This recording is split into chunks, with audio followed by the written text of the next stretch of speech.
Hier ist das erste deutsche Fernsehen mit der Tagesschau. Guten Abend, meine Damen und Herren. Der Parteivorstand der CSU beschäftigt sich heute am Montag mit der Haltung der Partei in der Abrüstungsdebatte. Das Treffen soll unter anderem der Vorbereitung auf die Sondersitzung des Bundestages am Mittwoch dienen.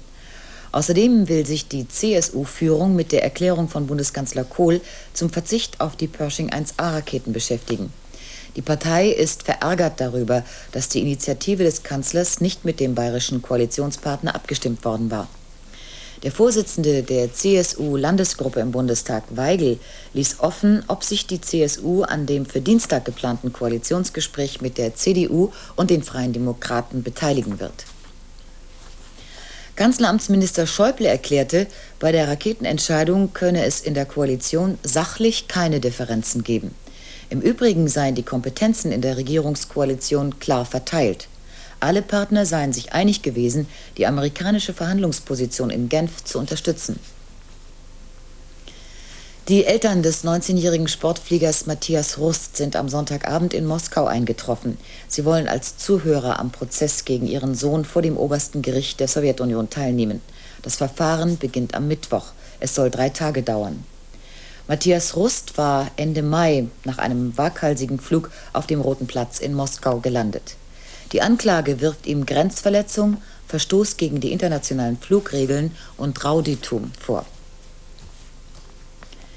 Etwa 6000 Menschen haben am Sonntag in Warschau an den 7. Jahrestag der Gründung der staatsfreien Gewerkschaft Solidarität gedacht. Die Gewerkschaft ist inzwischen wieder verboten worden. Es fand ein Gedenkgottesdienst in der Pfarrkirche St. Stanislaus statt. Auf dem Friedhof an der Kirche ist der Priester Popiełuszko bestattet, der von Beamten der Geheimpolizei ermordet wurde. Zu kleineren Gedenkfeiern kam es auch in Danzig und Breslau. Der iranisch-irakische Golfkrieg weitet sich wieder aus. Die Iraner beschossen mit schwerer Artillerie die Hafenstadt Basra. Außerdem drohten sie, Raketen auf Bagdad abzufeuern. Die irakische Luftwaffe setzte die Bombardierung der Ölverladeinsel Karg fort. Sie griff offenbar auch wieder Tanker an. Die Regierung der USA brachte offiziell ihre Besorgnis zum Ausdruck, dass sich die Lage gefährlich zuspitzen könne. Es gibt wieder Spekulationen über eine baldige Freilassung der im Libanon verschleppten Deutschen Cordes und Schmidt.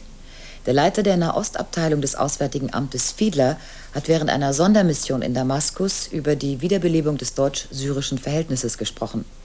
Das Nachrichtenmagazin Der Spiegel beruft sich auf Informationen aus Kreisen der Bundesregierung, die besagen, dass zunächst Schmidt und 2 Wochen später auch Cordes freikommen soll.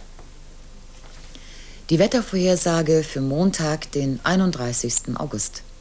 In den Frühstunden gebietsweise Nebel, nach dessen Auflösung überwiegend heiter und trocken.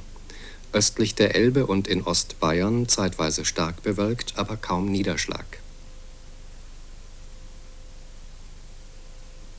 Tiefstemperaturen 9 bis 14 Grad, Höchstwerte im Norden 17 bis 22, im Süden 23 bis 28 Grad. Schwach windig, im Norden anfangs mäßiger Wind aus West bis Nordwest. Am Dienstag sonnig und weiterer Temperaturanstieg, im Südwesten gegen Abend aufkommende Bewölkung und nachfolgend einzelne Gewitter. Das waren die letzten Nachrichten der Tagesschau. Wir melden uns wieder zu den angekündigten Sendezeiten.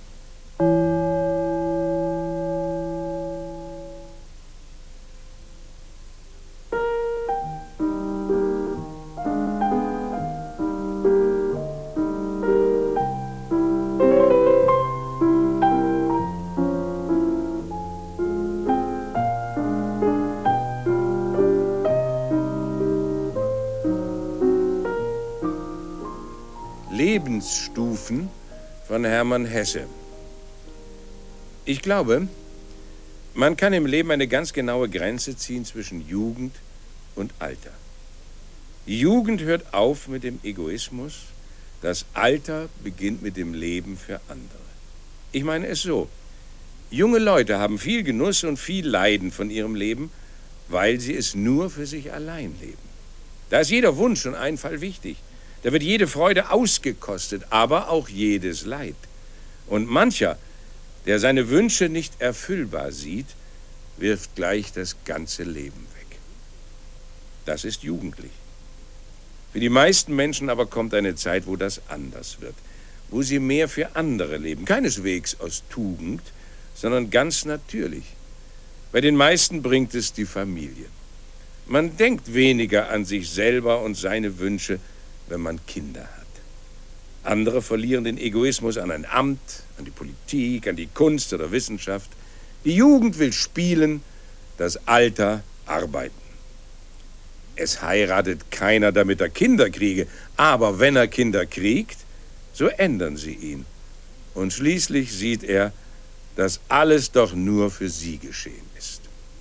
Das hängt damit zusammen, dass die Jugend zwar gern vom Tode redet, aber doch nie an ihn denkt. Bei den Alten ist das umgekehrt.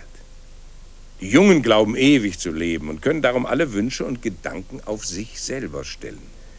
Die Alten haben schon gemerkt, dass irgendwo ein Ende ist und dass alles, was einer für sich allein hat und tut, am Ende in ein Loch fällt und für nichts war. Man ist zufriedener, wenn man für andere, als wenn man für sich allein lebt. Nur sollten die Alten nicht gar so sehr ein Heldentum daraus machen, was es nicht ist. Auch werden aus den eifrigsten Jungen die besten Alten und nicht aus denen, die schon auf Schulen wie Großväter tun. Gute Nacht.